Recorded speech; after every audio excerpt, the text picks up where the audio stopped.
Ciao ragazzi, ancora nelle campagne di Legnago, ancora tra i vigneti, con un'amica in più, è il Goto.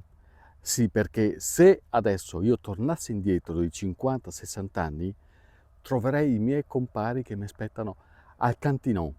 Io porto il mio Goto, ma là ne troverei tanti altri. Facciamoci spiegare da Gianfranco perché. Intanto Cincin.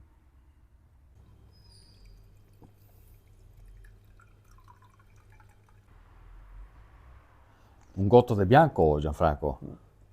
È quello che succedeva qui una volta? Proprio come una volta, sì. Perché qui dove siamo? Qua siamo nella parte più vecchia della cantina, quella che è sempre stata la cantina di casa e quella dove veniva fatta una pratica che era la pratica del cantinon, si chiamava allora. Cioè?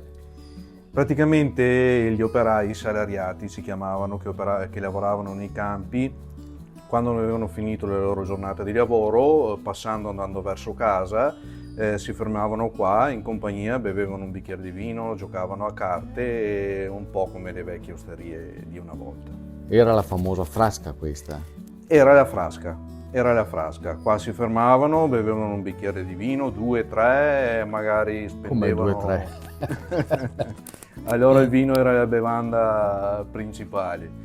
E spendevano magari quei pochi soldi che avevano preso nella giornata di lavoro e andavano a casa, magari prendevano anche delle botte delle mogli. I tuoi vini, Gianfranco, rievocano un po' questo spirito, lo richiamano? Sicuramente. Noi abbiamo ancora in produzione un vino che è stato il primo vino che ha fatto mio padre e lo chiamiamo ancora come si chiamava allora ed è il vino bianco del contadino.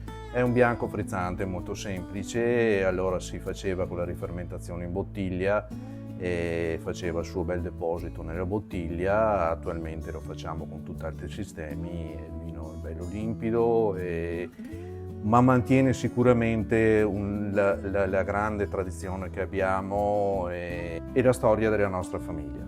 Vedo delle damigiane qui.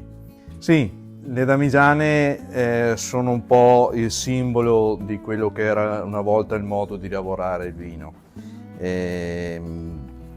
Ma le usi ancora? Le usiamo, sì, le usiamo ancora per contenere magari qualche piccola partita di vino che avanza durante i travasi. Ma non è più uno strumento commerciale. No, assolutamente no, anche perché sono pesanti, ingombranti, e sono stati sostituiti da altri contenitori. Però diciamo la verità, sono belle da vedere. Sicuramente fanno ambiente, fanno cantina e soprattutto fanno una cantina con una storia, con un passato. Senti Gianfranco, elementi che chiamano la storia della vostra famiglia e di questo territorio, ma quello che tu hai voluto fare con il tuo vino va molto in là, perché tu produci vini biologici e vegani.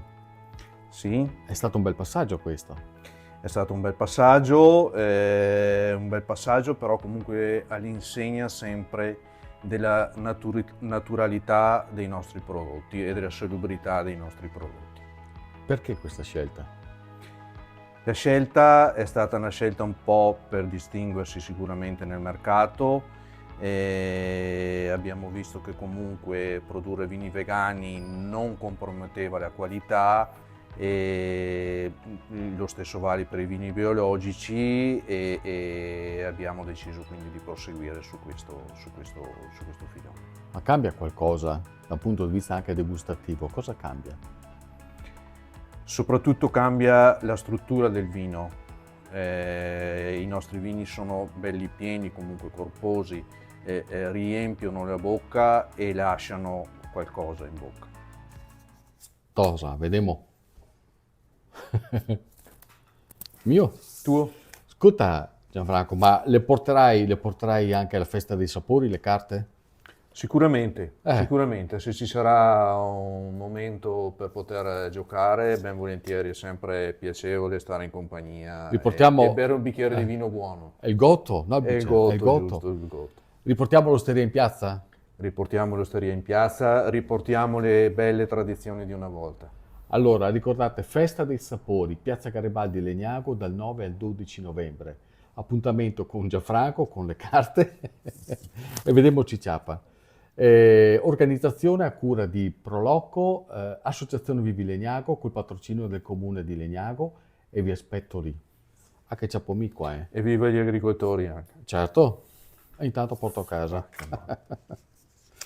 Ciao ragazzi. Hai gotto niente un pochettino? Sì.